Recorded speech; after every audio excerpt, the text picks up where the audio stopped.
चलिए पोटेंशियोमीटर एक टॉपिक है आप लोग का, पोटेंशियोमीटर। यस, टॉपिक को देखते हैं। पोटेंशियोमीटर, ये वर्ड आप मतलब ये वर्ड कभी सुना है पोटेंशियोमीटर? जो 12th किए होंगे सुने होंगे। ठीक है, पोटेंशियल डिफरेंस का जो मीटरिंग करेगा उसको कहते हैं पोटेंशियोमीटर। पोटेंशियल डिफरेंस जानते हैं, नेटवर्क में पढ़े हैं ना, दो पोटेंशियल का डिफरेंस, जहाँ पोटेंशियल डिफरेंस होगा वहीं पे करंट फ्लो करेगा। जिस तरह से टेम्परेचर डिफरेंस के कारण हीट फ्लो करता है, कंसंट्रेशन डिफरेंस के कारण डिफ्यूजन करंट आता है। ठीक है, पोटेंशियल डिफरेंस का जो मीटरिंग करेगा, potentiometer is an important type of electronic component used to control the flow of electric current in various application. इसको कभी-कभी शॉर्ट फॉर्म में पॉट या पॉट मीटर भी कहा जाता है। ठीक है, अब ये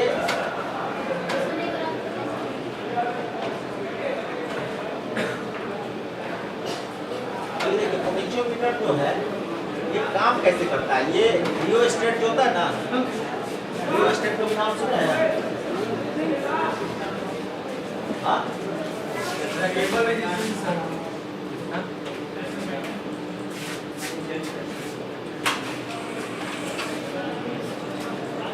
रियोस्टेट का नाम सुना है? हाँ, वेरिएबल रेजिस्टेंस। रियोस्टेट और पोटेंशियोमीटर में डिफरेंस है। ठीक है, वो दो टर्मिनल है, ये 3 टर्मिनल होता है। आप लोग अगर इक्विपमेंट देखिएगा लैब में तो वहाँ पे पोटेंशियोमीटर दिया रहता है, उसको ऐसे ऐसे करके वैरी करते हैं लोग। ठीक है, तो ये 3 टर्मिनल डिवाइस है। ये काम कैसे करता है वो ज़्यादा इम्पोर्टेंट है। देखिए आप लोग ये पढ़े हैं,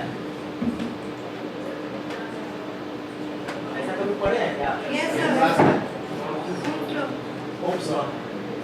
यहाँ पे आप लोग ये क्या देख रहे हैं, V directly proportional to R है, यानी कि वोल्टेज बढ़ाएंगे मेरा रेजिस्टेंस भी बढ़ेगा। अब R बराबर क्या होता है?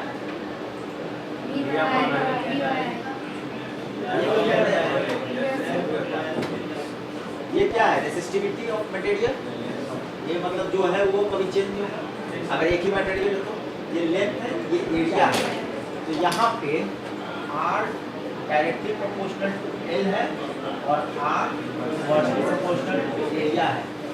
किसी मान लीजिए कोई वायर लीजिए, उसका लेंथ भी वैरी करिएगा तो उसका रेजिस्टेंस चेंज होगा, और उसका एरिया भी वैरी करिएगा तो उसका रेजिस्टेंस चेंज होगा। आसान क्या होता है, उसका लेंथ चेंज करना है कि एरिया चेंज करना? लेंथ चेंज करना ज़्यादा आसान है। इस क्लास में पूछा आसानी तो बच्चा वो जो तार जो आ रहा है वो मोटा करके, मोटा तार में क्यों आता है? करंट जो आता है वो मोटा मोटा तार में क्यों आता है?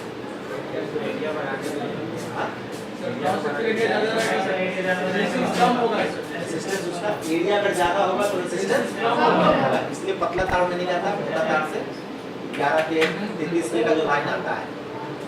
ठीक है, एक बच्चा बोला था कि सर आंधी में गिर ना जाए, किसी को करंट ना लग जाए, इसलिए मोटा करके देता है। हाँ, वो भी एक रीजन हो सकता है, ऐसा नहीं है। तो देखिए यहाँ पे ये इतना चीज तो आप जान रहे हैं ना।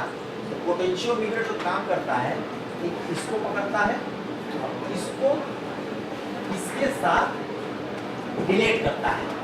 ठीक है, resistance directly proportional to length हो गया, तो लेंथ बढ़ाएंगे घटाएंगे तो मेरा रेजिस्टेंस चेंज होगा, रेजिस्टेंस चेंज होगा तो मेरा V चेंज होगा, और V चेंज होगा तो कॉरस्पॉन्डिंग I चेंज होगा। यही चीज को यहाँ से इसको लेके इसको पकड़ता है, बढ़ा जाता है। देखिए लेंथ चेंज करना है तो ऐसा तो नहीं ना है कि लेंथ यहाँ से लेके दूर तक, इस बिल्डिंग से उस बिल्डिंग तक लेंथ करेंगे, ऐसा तो होगा नहीं। इसी के लिए उसको लेंथ को क्या करता है, यहाँ से स्टार्ट किया एक लेंथ, फिर यहाँ कनेक्शन दिया, दूसरा, तीसरा, चौथा, ऐसे करते करते, और यहाँ पे एक स्केल दे देता है। यहाँ पे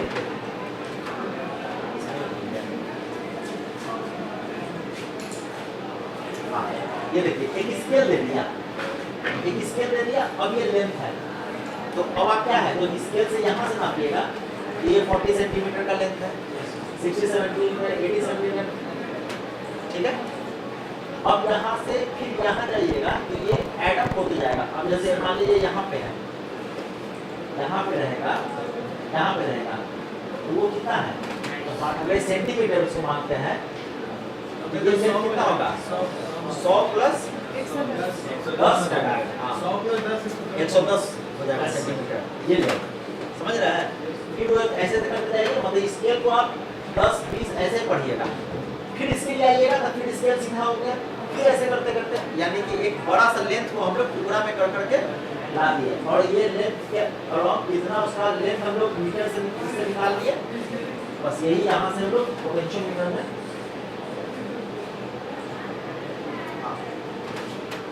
तो पोटेंशियोमीटर में लेंथ को, जो लेंथ ऑफ वायर है, इसको ऐसे ऐसे टुकड़ा में कर दिया। ठीक है, ये करने से मेरा क्या हुआ कि जो बड़ा लेंथ था वो छोटा जगह पे आ गया, और ये इसका कनेक्शन बहुत इंपॉर्टेंट है। हम ये इसको कनेक्ट कर सकते हैं, इसको नहीं करेंगे, ये दोनों कनेक्टेड है, फिर ये दोनों कनेक्टेड है, ये दोनों कनेक्टेड है, ऐसे करते करते जाएंगे। ठीक है, ये पोटेंशियोमीटर में यहाँ पे हम लोग रेजिस्टेंस को इस तरह से, मतलब लेंथ ऑफ वायर को इस तरह से ब्रेक करके लगा दिया। दूसरा, इसमें एक नॉन वोल्टेज सोर्स लगाते हैं, ठीक है, और एक रियोस्टैट लगाते हैं। रियोस्टैट और नॉन वोल्टेज सोर्स से यहाँ से हम लोग आम मीटर पे एक करंट देख लेते हैं। ठीक है, मतलब कि इक्विपमेंट को रेडी कंडीशन में लाने के लिए। अब ये इस इक्विपमेंट का यूज क्या करते हैं? कंपेयरिंग ऑफ वोल्टेज में, या किसी का ईएमएफ डेरिवेशन में, या इंटरनल रेजिस्टेंस ऑफ बैटरी निकालने के लिए। ठीक है, ये सब का यूज होता है। कैसे होता है अभी हम लोग देखेंगे। स्टार्टिंग में पहले इसको स्टार्ट करने के लिए रियोस्टैट से एमीटर में करंट फ्लो करा के देख लेते हैं। अब इसके बाद अब यहाँ से फिर एक दूसरा कनेक्शन डालते हैं, और मान लीजिए ये स्टैंडर्ड ईएमएफ है और ये इसका कंपेयर करना है। तो कंपैरिजन में एक रूल होता है, आप लोग नेटवर्क में पढ़े होंगे।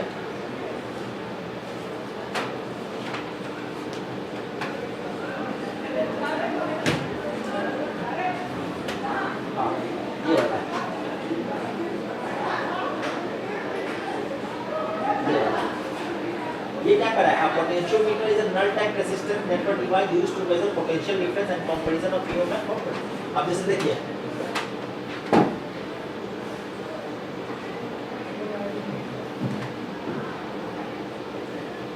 यहाँ पे एक वोल्टमीटर लगा दिए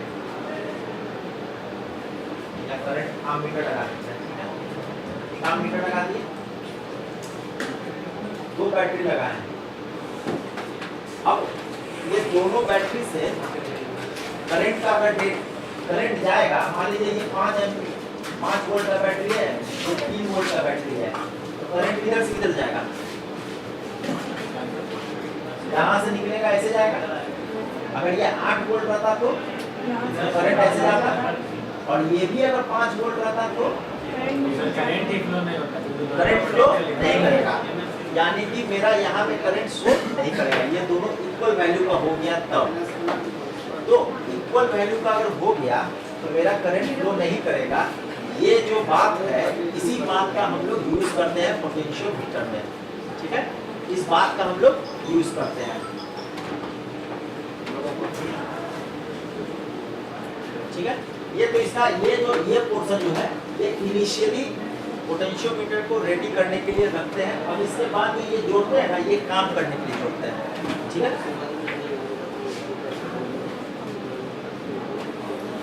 ये अब इसमें जो है ये सब यूज होता है। ये रियोस्टैट है, ये जो हम लोग इसको शो कर रहे हैं, ये रियोस्टैट, ये रहा रियोस्टैट। ये एक आममीटर हो गया, एक वोल्टेज, मतलब कि बैटरी जो है हम लोग का पता है कि वो बैटरी कितना करंट देगा या कितना वोल्टेज जनरेट रहेगा, और एक स्टैंडर्ड ये सब जो होता है ना, रेजिस्टेंस लिए हुए है। ठीक है, अब इसका हम लोग कैलकुलेशन देखते हैं, इसका कैलकुलेटिव पार्ट।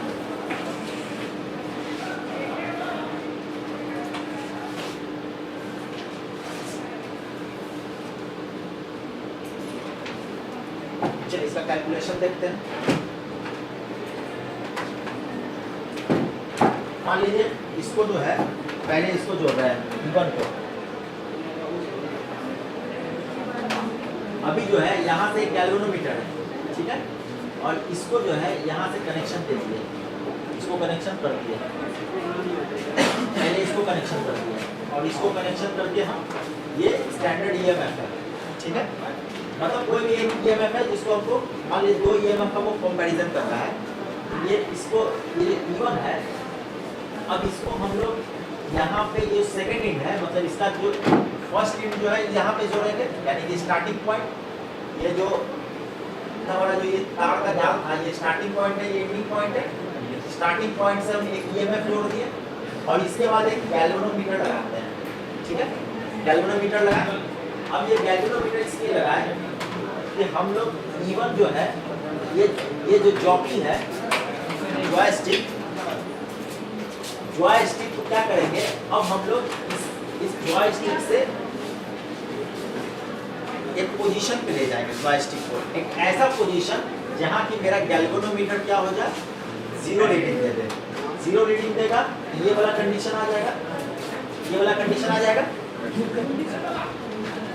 0 अगर रीडिंग दे देगा यानी कि दोनों वोल्टेज, अब उसका तो ईएमएफ तो चेंज नहीं कर सकते हैं, उसका पोटेंशियल ड्रॉप तो चेंज कर सकते हैं ना। पोटेंशियल ड्रॉप यानी कि रेजिस्टेंस बढ़ा घटा के, रेजिस्टेंस बढ़ा घटा कैसे कर रहे हैं, यहाँ से कर रहे हैं, ठीक है। लेंथ अभी बताया था ना, ठीक है। यहाँ से हम लोग क्या बताएंगे कि रेजिस्टेंस कैसे चेंज कर सकते हैं, उसका लेंथ को बढ़ा घटा करके।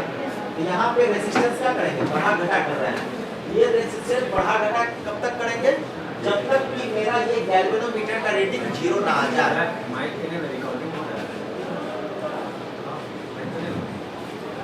ठीक है, ये जो है यहाँ मेरा ये जो लेंथ को है, हम लोग लेंथ को वैरी करा रहे हैं, यानी कि लेंथ को यहाँ से स्टार्ट करेंगे 0 से, फिर यहाँ नहीं हुआ तो इस पे ले जाएंगे, फिर नहीं हुआ इस पे ले जाएंगे।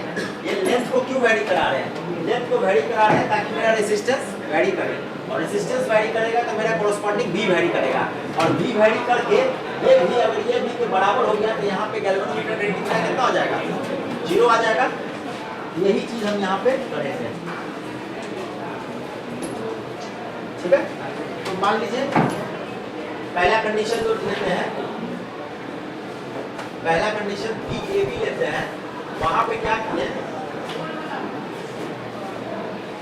R1 कुछ मेरा आया कॉरस्पॉन्डिंग लेंथ के कारण, वो लेंथ जो जॉयस्टिक को इधर से उधर ले जाने के कारण एक मेरा रेजिस्टेंस आया R1।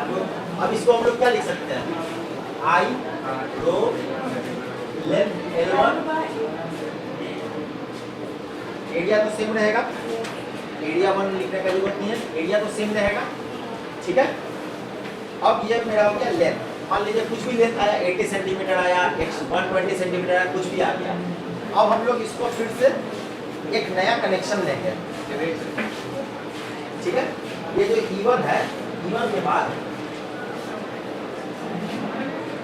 अब ये कनेक्शन यहाँ से हम लोग हटा देते हैं।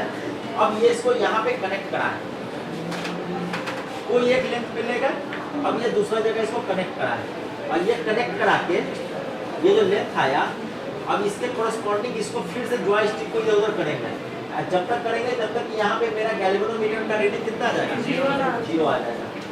चलिए इसको फिर कर देते हैं, यानी कि मेरा सेकंड केस में हम लोग कनेक्शन दूसरी जगह लगा रहे हैं, ठीक है। तो यहाँ पे हम लोग ले लेते हैं VPQ, ये सेकंड केस है। यहाँ पे इसका कोरस्पॉन्डिंग R2 आएगा, ये क्या आ जाएगा,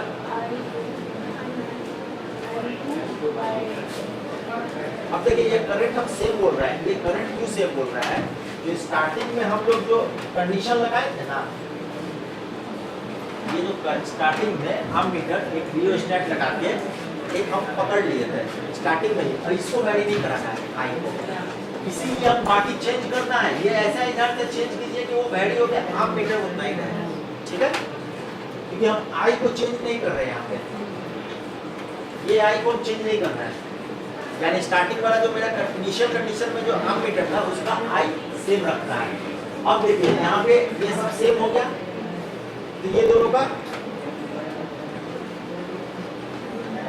अब ये जो इस कंडीशन में क्या था, गैल्वेनोमीटर पे हम लोग को रीडिंग कितना आ गया, 0 आ गया है, ठीक है। तो गैल्वेनोमीटर पे रीडिंग 0 आ गया, यानी कि अब मेरा वहां से करंट फ्लो नहीं कर रहा है। तो जब करंट फ्लो नहीं करेगा तो हम क्या ये दोनों को ये दोनों को कंपेयर कर रहे हैं, तो मान लीजिए इस दोनों का रेशियो लेते हैं, इसका और इसका। जब इसका रेशियो लीजिएगा,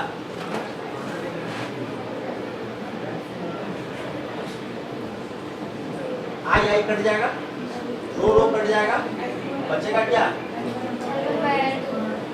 L1 को L2। ये देखिए, ये जो है तो EMF का हमको कंपैरिजन आ गया, उसके लेंथ के अनुसार आप उसका EMF का कंपैरिजन बता सकते हैं।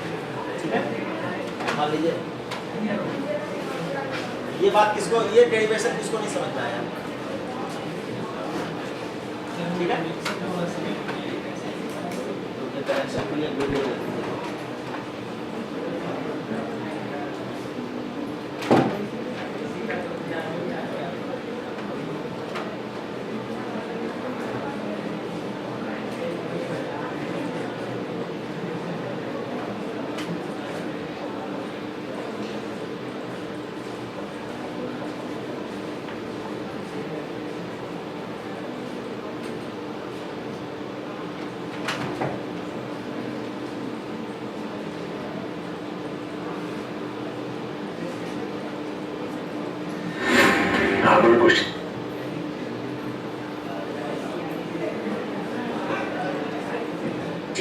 पोटेंशियोमीटर के बारे में। पोटेंशियोमीटर दो वर्ड्स का कॉम्बिनेशन है जो कि पोटेंशियल डिफरेंस और मीटरिंग वर्ड से मिलकर बना है। पोटेंशियोमीटर एक ऐसा इंस्ट्रूमेंट है जिसका यूज अननोन वोल्टेज को मेजर करने के लिए किया जाता है। ऐसा करने के लिए पहले से नोन वोल्टेज को कंपेयर किया जाता है। साथ ही पोटेंशियोमीटर का यूज इंटरनल रेजिस्टेंस को डिटरमाइन करने और डिफरेंट सेल्स के ईएमएफ को कंपेयर करने के लिए भी किया जाता है। पोटेंशियोमीटर बेसिकली एक लॉन्ग यूनिफॉर्म वायर है जिसे स्टैंडर्ड सेल से कनेक्ट किया जाता है। पोटेंशियोमीटर के एक्चुअल डिजाइन में इस वायर को कई टुकड़ों में बांटा जाता है और साइड बाय साइड प्लेस किया जाता है। वायर के सभी पीसेस को आपस में कनेक्ट करने के लिए थिक मेटल स्ट्रिप्स का यूज किया जाता है। इस सर्किट में करंट मेजर करने के लिए एक एमीटर, सर्किट को ऑफ करने के लिए एक स्विच और करंट वेरी करने के लिए वेरिएबल रेजिस्टेंस भी लगाया गया है। पॉइंट ए से एक वोल्टमीटर को जॉकी की मदद से वायर पे कनेक्ट किया गया है। अब जैसे ही हम स्विच को ऑन करते हैं, करंट सर्किट में फ्लो करता है और एमीटर और वोल्टमीटर में हमें डिफ्लेक्शन शो होता है। अब हम जॉकी को वायर पे धीरे धीरे स्लाइड करेंगे और वोल्टमीटर के डिफ्लेक्शन को नोट करेंगे। हम देखते हैं कि जब जॉकी को पॉइंट बी की ओर ले जाते हैं तब वोल्टमीटर की रीडिंग बढ़ने लगती है। इससे हमें ये पता चलता है कि वायर में पोटेंशियल यानी वोल्टेज उस वायर की लेंथ पे डिपेंड करती है। कहने का मतलब वायर की लेंथ के साथ साथ वोल्टेज इंक्रीज होता है और यही फैक्ट पोटेंशियोमीटर का प्रिंसिपल है।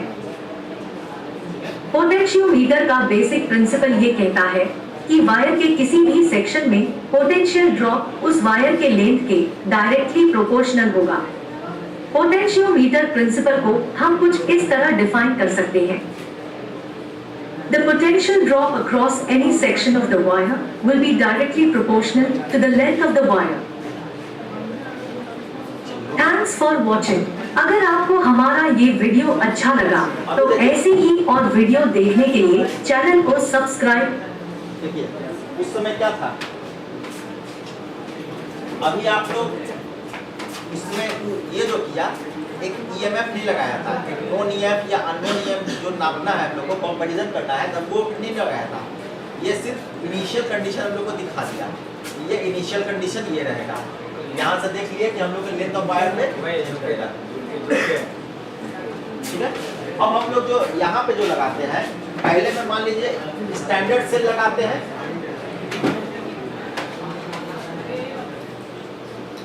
ये वाला पहला जो E1 है, E1 को हम लोग मान लेते हैं स्टैंडर्ड सेल।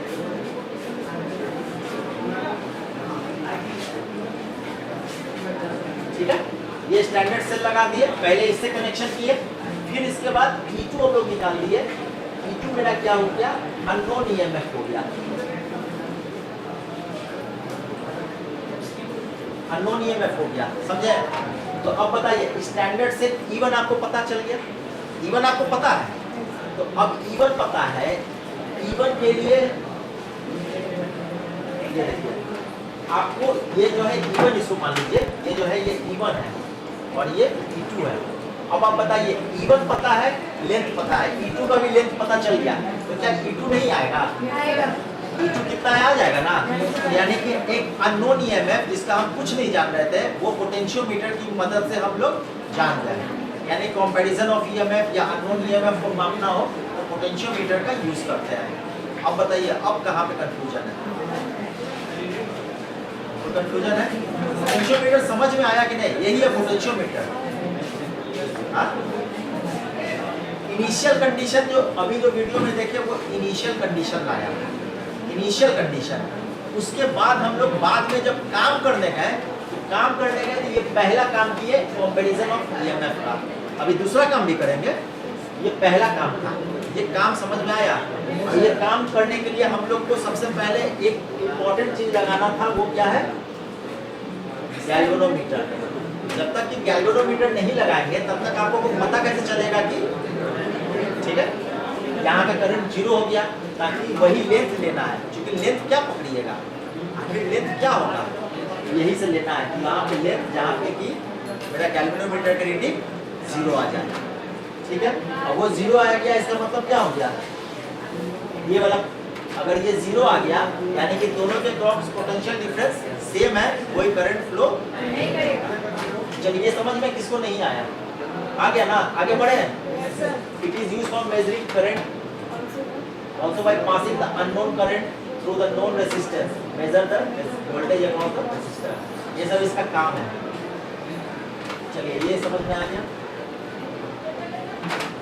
ये देखिए गैल्वेनोमीटर है, तो गैल्वेनोमीटर तो पहले ये जो मेरा है ये क्या है? नोन है।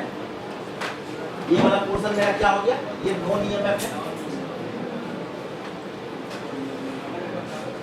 ये मेरा नोन ईएमएफ है। यहाँ से अब मेरा आ जाएगा लेंथ। इसके बाद जब लेंथ आ गया अब इस जॉय इसको यहाँ पे ले आएंगे, यहाँ से ले आएंगे तो ये मेरा अननोन है, फिर मेरा अननोन ईएमएफ निकाल लेंगे। अब ये इतना तो समझ में आ जाएगा आपको पोटेंशियोमीटर का, समझ में आ गया ना। चलिए नेक्स्ट, ऐसे देखिए यहाँ किया हुआ है। ये देखिए पहले क्या किए, E1 से जोड़े, E1 से जोड़ने के बाद हमको एक लेंथ मिल गया P1। P1 कहाँ पे लेंथ मिला? जब मेरा गैल्वेनोमीटर 0 होगा तभी ना। जब गैल्वेनोमीटर 0 हो गया तो मेरा E1 और P1 आ गया ना। और ये E1 हमको नोन है, ये हम जानते हैं, ये जानबूझकर हम अपना नोन जिसका वोल्टेज जानते हैं वो पहले लगा दिया। उसके बाद यहाँ पे क्या किया, E2 से जोड़ दिया। E2 से जोड़ने के बाद फिर हम इसको वैरी करा रहे हैं। कब तक वैरी कराएंगे? जब तक कि गैल्वेनोमीटर का रीडिंग 0 नहीं आ जाएगा। तो यहाँ से मेरा P2 मिल गया और मेरा E2 जो है ये मेरा अननोन है, अननोन है। तो यहाँ से हम लोग डायरेक्ट इसको क्या करेंगे, फॉर्मूला पे रख देंगे। फॉर्मूला क्या करता है? E1/E2 और यहाँ से मेरा आंसर आ जाएगा। कितना आसान तरीका बता दिया। वोल्टेज जिसका नहीं जान रहे, सॉरी वोल्ट मतलब इसका जो नहीं जान रहे थे पोटेंशियल डिफरेंस, उसका पोटेंशियल डिफरेंस नाप लिए। तो जो पोटेंशियल डिफरेंस को मेजर करते हैं उसी को कहते हैं पोटेंशियोमीटर। कोई दिक्कत?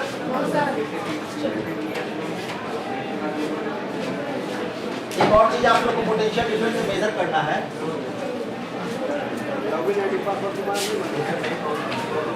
हाँ चलिए, फर्स्ट केस VAB हम लोग ले रहे थे, सेकंड केस में क्या करेंगे? हल्ला क्या हो रहा है? हल्ला नहीं कीजिए।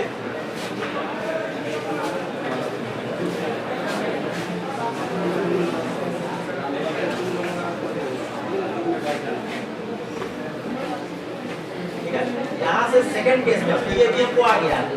VAB हम क्या ले लिए हैं?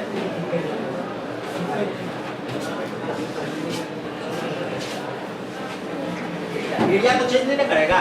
ये जो वायर है इसको मोटा पतला तो कर नहीं रहे। तो देखिए यहाँ से सेकंड केस में क्या करेंगे, यहाँ पे ये जो बैटरी था, ये जो सेकंड केस में पहले बैटरी का निकाले, अब हम इस बैटरी का इंटरनल रेसिस्टेंस निकाल रहे हैं, ठीक है।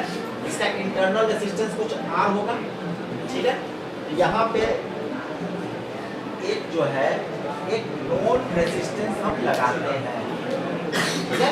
एक नोन रेसिस्टेंस यहाँ पे लगा दिया, ठीक है। एक कैलकुलेटर और इसको हम लोग ले जाके कहीं पे भी यूज करेंगे। तो देखिए अब ये जो VPQ है इसके कारण कुछ X2 आया, इसका तो आना चाहिए इतना I रो, लेकिन internal resistance of the cell now acts here, ठीक है। यहाँ पे अब जो है इंटरनल रेजिस्टेंस ये काम कर लिया, गैल्वेनोमीटर वाला काम कर लिया। अब गैल्वेनोमीटर वाला काम करने के बाद ये R इसको यहाँ पे लगाएंगे, ठीक है। तो यहाँ से हमको एक करंट जाएगा, तो यहाँ पे जो करंट जाएगा हम लोग जो सोचते हैं यहाँ पे जो करंट होगा सिर्फ और सिर्फ R के कारण होना चाहिए, लेकिन ऐसा होता नहीं है। एक ड्रॉप यहाँ और एक इस R के कारण भी ड्रॉप आता है। यही R को हम लोग को मेजर करना है। इंटरनल रेजिस्टेंस जो दिख नहीं रहा है बैटरी के अंदर मौजूद है, कोई भी बैटरी विदाउट इंटरनल रेजिस्टेंस हो सकता है, नहीं हो सकता है। अगर विदाउट इंटरनल रेजिस्टेंस होता तो वो बैटरी कंटिन्यूअस हमेशा पावर देते रह जाता, यही ना है। लेकिन वो धीरे धीरे पावर क्या होता है, डिक्लाइन कर जाता है, ठीक है। तो ये R को हम लोग को मेजर करना है। ये जो यहाँ पे EMF होगा ये रिस्पॉन्सिबल जो है, यहाँ का जो EMF है इसको अगर EMF है तो ये रिस्पॉन्सिबल है करंट थ्रू, दोनों से करंट थ्रू क्या R से भी करंट जा रहा है और R से ये क्या है रेसिस्टेंस है, और ये स्मॉल r क्या है इंटरनल रेसिस्टेंस। तो यानी कि ये EMF के कारण जो करंट हो रहा है ये दोनों आर्गेस से होते हुए हो रहा है। ये समझ में आया, ठीक है। मतलब कि यहाँ पे ये R दिख नहीं रहा है, लेकिन ये R हम लोग को मेजर करना है, वो बैटरी का कितना R है, यानी कि इंटरनल रेसिस्टेंस कितना है, ठीक है। अब देखिए अब होता है टर्मिनल पोटेंशियल डिफरेंस। ये रिस्पॉन्सिबल क्या है करंट थ्रू। अब ये जो टर्मिनल पोटेंशियल डिफरेंस है, यानी कि टर्मिनल पोटेंशियल डिफरेंस जो है ये रिस्पॉन्सिबल है सिर्फ इसके थ्रू करंट करने का, करंट थ्रू एक्सटर्नल रेसिस्टेंस। तो यही हम बोल रहे हैं कि जो EMF है, EMF दोनों से रेसिस्टेंस से गया इंटरनल रेसिस्टेंस, लेकिन टर्मिनल पोटेंशियल डिफरेंस जो है वो सिर्फ R वाला कंसीडर करेगा, ठीक है, एक्सटर्नल वाला। ये अब जो इसमें जो है अब बताइए कि बड़ा कौन है, यानी कि EMF जो है ये बड़ा है टर्मिनल पोटेंशियल डिफरेंस है। क्यों? इसमें इंटरनल और एक्सटर्नल दोनों यहाँ जो है यहाँ क्या होगा I R प्लस R है, और यहाँ क्या है सिर्फ I R है, यही है ना। तो EMF जो है मेरा बड़ा है। अब हम लोग को मेरा मकसद है ये R को मेजर करना यूजिंग पोटेंशियल पोटेंशियोमीटर, ठीक है। इसके लिए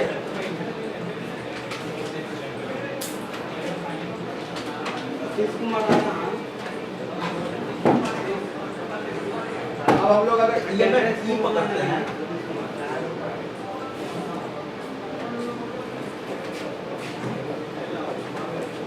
ये I को हम लोग V/R कह देते हैं,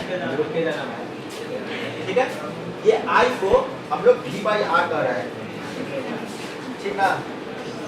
ये V/R कह रहे हैं।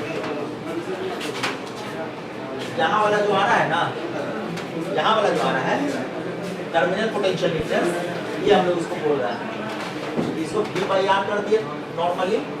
ये क्या आ गया R प्लस R, ठीक है। अब यहाँ से आप लोग क्या लिख सकते हैं, क्रॉस मल्टीप्लिकेशन कीजिएगा तो E/R V is equal to R plus R, कितना लिख सकते हैं। अब ये R आपको पता चल गया, पता चलना चाहिए कि R बराबर क्या पता चल गया,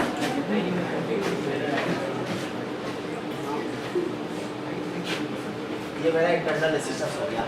लेकिन ये इंटरनल रेसिस्टेंस में बहुत चीज हमको अभी भी अननोन है। ये R बराबर क्या हो गया,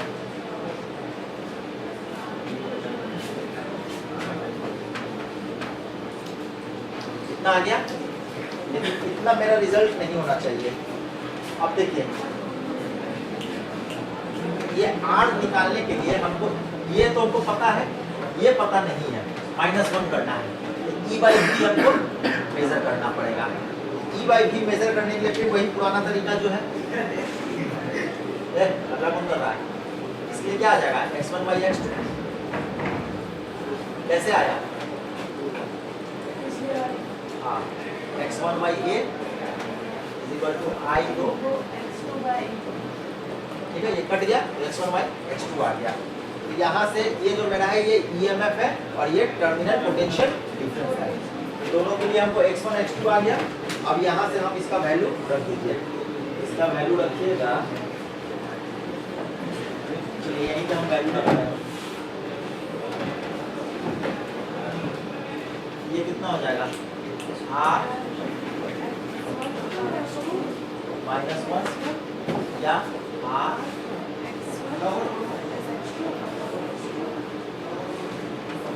ठीक है, ये मेरा हो गया।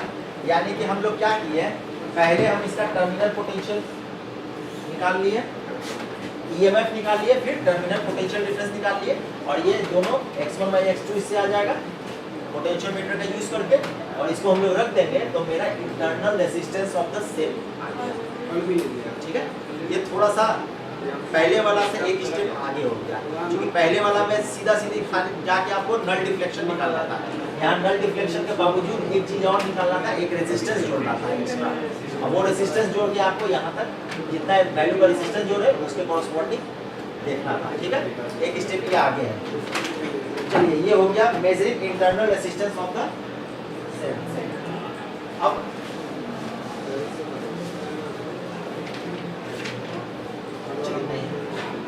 ये दो मेजरमेंट था, ये देखिए यही चीज है, EMF है, उसका एक इंटरनल रेजिस्टेंस होगा ही होगा, ये इंटरनल रेजिस्टेंस होगा, और ये वाला जो रेजिस्टेंस है ये आपको नोन है, ये नोन है, ये R आपको नोन है, कॉरस्पॉन्डिंग आपको P लाके उसका गैल्वेनोमीटर का रीडिंग 0 करना होगा, ठीक है। अब देखिए, अब ये working principle, when a constant current flow, यहाँ पे गड़बड़ा रहा है, when a constant current flow through a wire of uniform cross section area, a potential difference between its two points is directly proportional to length of wire between the two points, ठीक है, ये हटा दीजिए, तुम्हारा नहीं आ रहा, ठीक है। यानी कि एक कांस्टेंट करंट फ्लो करेगा। अब देखिए यहाँ पे यूनिफॉर्म क्रॉस सेक्शन का मतलब क्या है, यानी कि ए मेरा कांस्टेंट है, ये कांस्टेंट है, एरिया कांस्टेंट है, वो चेंज नहीं कर रहा है। एरिया चेंज करने का मतलब क्या है, क्या क्या चेंज कर सकते हैं, एरिया बराबर क्या होता है πr², यानी उसका रेडियस चेंज कीजिएगा तब ना रेडियस चेंज होगा। तो किसी तार का रेडियस चेंज करना आसान बात है कि मुश्किल बात है, मुश्किल है। ये क्रॉस सेक्शन एरिया को कांस्टेंट पकड़ लिया, लेकिन कहीं कहीं मोटा पतला तार भी जाता है। तो तार एक बार जो लगा दिया पोटेंशियोमीटर में तो एपरेटस बन गया, अब थोड़ी ना उसको हटा के दूसरा तार लगाइएगा, ठीक है। ये हमेशा कांस्टेंट रहेगा, और यही कह रहा है कि करंट जो है, ये पोटेंशियल डिफरेंस जो है directly proportional to the length of its wire between two points, यानी कि डायरेक्टली प्रोपोर्शनल टू लेंथ है, ठीक है। ये कहां से आया आप लोग देख चुके हैं, V directly proportional to R आया था और R directly proportional to length आया था। तो यहां से हम लोग बोल दिए कि V directly proportional to length हो गया। चलिए देखते हैं कंस्ट्रक्शन। कंस्ट्रक्शन में अभी आप लोग देखें, एक रेजिस्टिव एलिमेंट था ऐसे ऐसे करके, वाइपर था लगाने के लिए, एक हाउसिंग या केसिंग उसका था। The resistive element and wiper determines the range and accuracy of the potentiometer. किस रेंज का पोटेंशियोमीटर है, अगर उसमें बहुत तार लगाए हुए हैं तो ज़्यादा रेंज तक काम करेंगे। आप बताइए कि इस तार को लगाने के लिए बहुत ज़्यादा तार लगा दीजिएगा, बहुत बड़ा इम्पेडेंस हो जाएगा, यानी बड़ा करना भी हम लोग के लिए चैलेंज हो गया। तो अब इसको बड़ा करने के लिए हम नॉर्मल लेंथ न लगा के इसका एक सर्कुलर अरेंजमेंट करेंगे, और ये हम लोग नेक्स्ट में पढ़ेंगे, ठीक है। प्रॉब्लम वाला जब पढ़ेंगे पोटेंशियोमीटर। चलिए वाइल हाउसिंग, ये हाउसिंग या केसिंग, केसिंग तो पढ़े है ना, केसिंग क्या होता है किसी चीज का केसिंग, बस वही उसके अंदर। तो केसिंग क्या करता है उसको प्रोटेक्शन, मतलब एक तरह से उसको प्रोटेक्ट करता है डिवाइस को, ठीक है।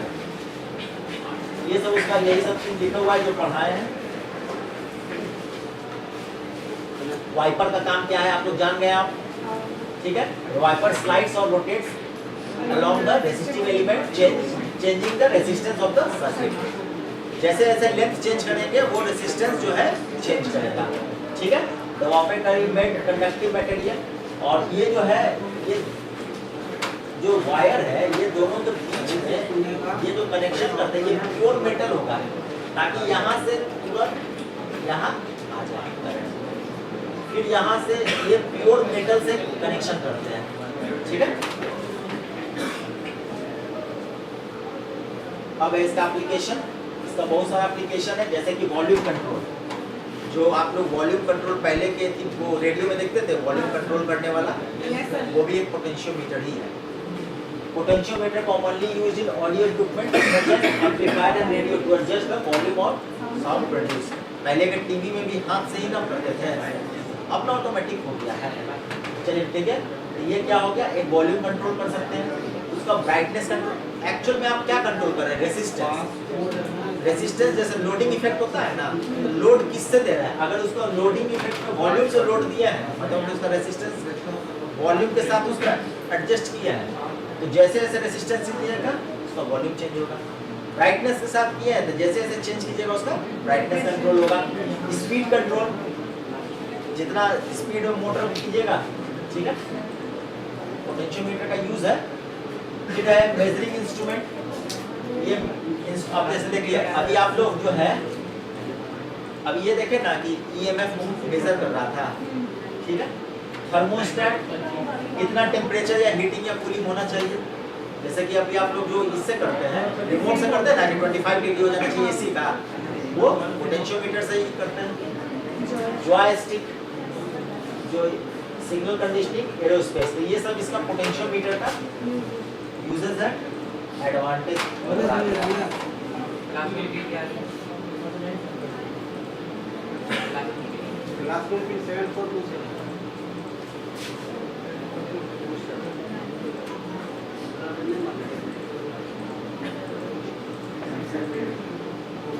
हाँ देखिए एडवांटेज, ये वर्सटाइल है, यानी कि वाइड रेंज है इसका, और इसका audio control, light control, motor speed control, measuring instrument भी यूज कर सकते हैं। मतलब कि एक पोटेंशियोमीटर जो डिजाइन किया है, आप लोग मार्केट में आता भी है, ये 3 टर्मिनल डिवाइस है, पहले बोल दिया है, ये 3 टर्मिनल डिवाइस है, इसमें 3 टर्मिनल होता है और इतना छोटा सा, मतलब इतना छोटा सा डिवाइस आता है। अब उसको आप वॉल्यूम के लिए लगाइएगा कि ब्राइटनेस के लिए लगाइएगा कि स्पीड कंट्रोल के लिए लगाइएगा कि लाइट कंट्रोल के लिए लगाइएगा, आपके ऊपर। ये क्या हो गया, वर्सटाइल हो गया, बहुत जगह यूज हो रहा है। एडजस्टेबल, अब इसको आप एडजस्ट भी कर सकते हैं। सिंपल टू यूज, आप लोग को पढ़ना है इतना प्रिंसिपल वर्किंग, लेकिन किसी आदमी को दे दीजिए, वो खाली जान जाएगा इसको कहाँ कहाँ पे लगाना है, हम इसको कर देंगे। बहुत सिंपल है यूज करना। ऑप्शन 1 लो कॉस्ट, इसका दाम भी कम है, प्रिसाइज होता है, छोटा सा होता है, और लो नॉइस होता है, नॉइस कम होता है, तब ना साउंड कंट्रोल में लगा है। अगर मान लीजिए साउंड में लगा है, आप पहले ये अपना ही नॉइस देने लगे तो फिर साउंड कम क्या करेंगे कि और नॉइस ही बढ़ा देंगे। अब है डिसएडवांटेज, इसका लिमिटेड लाइफ स्पैन, कोई भी चीज डेली ऐसे खत्म हो जाता है ना, वियर एंड टियर आना ही है। मैकेनिकल के साथ यही तो दिक्कत है, मैकेनिकल जितना चीज है उसमें वियर टियर आना ही आना है, लेकिन जहाँ मैकेनिकल नहीं है, जहाँ इलेक्ट्रॉनिक्स आ गया, रफ एंड टफ। मोबाइल का कभी खराब होता है, टच स्क्रीन कितना टच कर रहा है, कभी खराब हुआ नहीं हुआ, यही चीज़ है इलेक्ट्रॉनिक्स में, और वही गड़बड़ है मैकेनिकल में, उसमें वियर टियर आना ही आना है। चलिए, sensitivity to temperature and humidity, अब पोटेंशियोमीटर को टेम्परेचर सेंसिटिव भी बना सकते हैं। अब उसमें मान लीजिए कुछ डाल दीजिएगा, सेंसर डाल के पोटेंशियोमीटर बना दीजिए तो वो टेम्परेचर सेंसिटिविटी हो गया, ठीक है। नॉन लीनियर रिस्पांस, ये सॉरी, ये जो sensitivity to temperature and humidity होता है क्या ना, हाँ, टेम्परेचर के साथ साथ उसका भी चेंजिंग आने लगता है, नॉन लीनियर रिस्पॉन्स देता है, ये लीनियर रिस्पॉन्स नहीं देता, जबकि हम लोग के लिए लिमिटेड रेंज है, क्योंकि अगर रेंज बढ़ाइएगा तो ऑपरेटर्स बड़ा हो जाएगा और पोटेंशियोमीटर इतना छोटा होता है, ठीक है। साइज एंड स्पेस रिक्वायरमेंट, अब ये जो अभी जो हम लोग पढ़ रहे हैं वो पोटेंशियोमीटर मेजरमेंट पर्पस के लिए बड़ा वाला है, हम जो कर रहे हैं जो मार्केट में मिलता है वो छोटा सा भी मिलता है। तो इस चीज को ही तो स्पेस और साइज रिक्वायरमेंट को ही तो ओवरकम किया गया। देखिए पहले क्या आता है, पहले बड़ा चीज आता है, जैसे इस रूम के इतना बड़ा पहले कंप्यूटर था और उसका स्पेस भी बहुत छोटा सा था, बताए थे ना आप लोग सबको बोले थे, स्पेस भी बहुत छोटा था, मात्र लगता है 512 MB या उससे भी कम था, मात्र उतना था। लेकिन आज देखिए आप एक मोबाइल लेते हैं, इतना छोटा पेन ड्राइव लेते हैं तो वो जाकर टीवी में आ जाता है। चीजें पहले बड़ी बनती है, फिर उसका जो डिसएडवांटेज है उसको डिसएडवांटेज को कम किया जाता है। तो वही चीज है, अब जो है इसका साइज देखिएगा तो पोटेंशियोमीटर लेके जाएगा तो इतना छोटा ही मिल जाएगा आपको मार्केट में। ये इसका डिसएडवांटेज हुआ। ये पोटेंशियोमीटर का इंट्रोडक्शन हो गया, उसका कंस्ट्रक्शन देख लिए, वर्किंग देख लिए, एडवांटेज देख लिए, एप्लीकेशन देख लिए। अब आप लोग को पढ़ना है क्रॉम्पटन पोटेंशियोमीटर और एसी पोटेंशियोमीटर, और उसके बाद पोटेंशियोमीटर कंप्लीट हो जाएगा। कोई दिक्कत है तो पूछिए। No sir. कोई दिक्कत?